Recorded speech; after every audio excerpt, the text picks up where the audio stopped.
Europe کے سمندر ایک بار پھر عالمی توجہ کا مرکز بن گئے، جہاں منظم جرائم پیشہ گروہوں نے کوکین اسمگلنگ کا ایسا خطرناک نیٹ ورک قائم کر لیا ہے جس نے یورپی قانون نافذ کرنے والے اداروں کے لیے ایک نیا چیلنج کھڑا کر دیا ہے۔ فرانس، پرتگال، اسپین اور دیگر یورپی ممالک کی مشترکہ تحقیقات میں انکشاف ہوا ہے کہ جنوبی امریکہ سے یورپ تک کوکین پہنچانے کے لیے انتہائی تیز رفتار کشتیوں کا ایک خفیہ نیٹ ورک استعمال کیا جا رہا ہے۔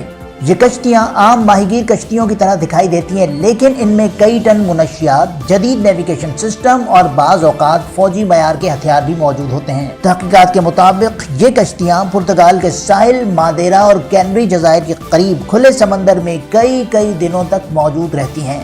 جب جنوبی امریکہ سے آنے والا بڑا مال بردار جہاز مخصوص مقام پر پہنچتا ہے تو سمندر کے بیچ میں ہی کوکین کو ایک جہاز سے دوسری تیز رفتار کشتی میں منتقل کر دیا جاتا ہے۔ اسی طریقہ کار کی وجہ سے اسمگلر بندرگاہوں پر سخت نگرانی سے بچ نکلتے ہیں اور قانون نافذ کرنے والے اداروں کے لیے ان کا سراغ لگانا انتہائی مشکل ہو جاتا ہے۔ یورپی حکام کا کہنا ہے کہ یہ نیٹ ورک پہلے کے مقابلے میں کہیں زیادہ منظم اور خطرناک ہو چکا ہے۔ ان تیز رفتار کشتیوں میں سے ہر ایک کئی ٹن کوکین لے جانے کی صلاحیت رکھتی ہے، جبکہ ان کے عملے کو سمندر میں ایندھن، خوراک اور دیگر سامان فراہم کیا جاتا ہے تاکہ وہ کئی دنوں تک ساحل سے دور رہ کر اپنی کارروائیاں جاری رکھ سکیں۔ فرانس اور پرتگال کی مشترکہ کارروائیوں کے دوران متعدد مشتبہ کشتیوں کا سراغ لگایا گیا، جبکہ ایک کارروائی میں حکام نے سنائپرز کی مدد سے ایک تیز رفتار کشتی کے انجن کو نشانہ بنا کر اسے روک لیا۔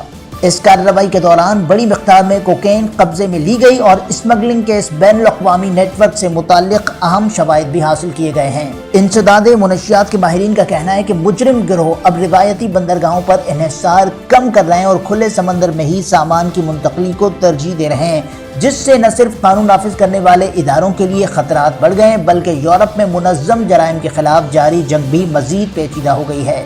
یہی وجہ ہے کہ یورپی ممالک سمندری نگرانی، جدید ٹیکنالوجی اور بین الاقوامی تعاون کو مزید مضبوط بنانے پر زور دے رہے ہیں تاکہ اس خطرناک نیٹ ورک کو مکمل طور پر ختم کیا جا سکے۔ اسی لیے یورپی حکومتیں اس معاملے کو انتہائی سنجیدگی سے لے رہی ہیں اور مختلف ممالک کے درمیان مشترکہ کارروائیوں کا دائرہ مزید وسیع کیا جا رہا ہے۔